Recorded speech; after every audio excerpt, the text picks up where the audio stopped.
আল্লাহ যাকে মাফ করতে চাইবেন তাকে একটা পর্দার আড়ালে নিয়ে যাবেন, জিজ্ঞেস করুন, এই বান্দা এইসব কাজ করছো?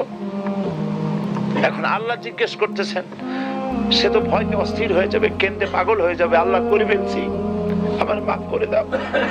আল্লাহ পাক তার জবানের সমস্ত পাপের কথা শুনে সে যখন অনুতপ্ত হয়ে কাঁদতে থাকবে, আল্লাহ বলবেন, যা মাফ করে দিলাম, জান্নাতে চলে যা।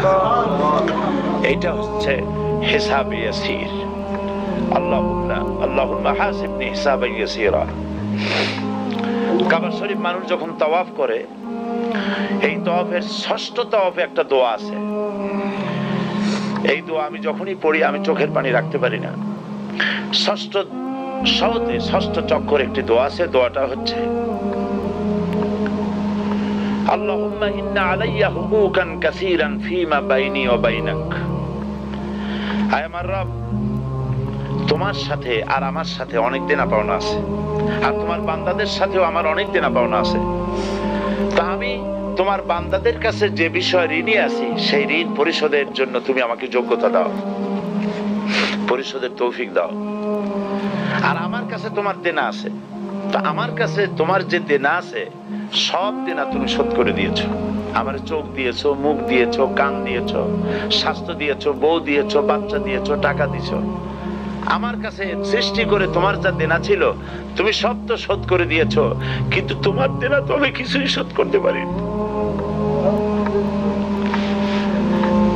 তোমার দেনা আমার শোধ করার একটা পথ আছে মাবুদ, সেই পথটা হলো তুমি আমার মাফ করে দাও।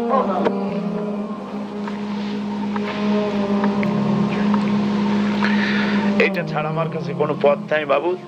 তুমি যদি কিয়ামতের দিন আমাকে প্রশ্ন করো যে যৌবন কাটাইছো কোন পথে, আমি তো জবাব দেওয়ার পথ রাখি নাই।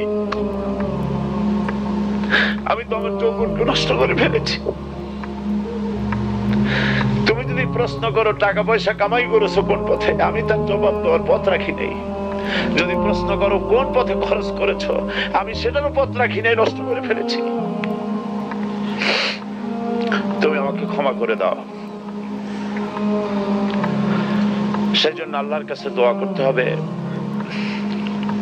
রব্বানা আতিনা ফিদ দুনিয়া হাসানাতান ওয়া ফিল আখিরাতি হাসানা ওয়া কিনা আযাবান নার ওয়া আদখিলনাল জান্নাতা মা'আল আবরার ওয়া আদখিলনাল জান্নাতা বিগাইরি হিসাব।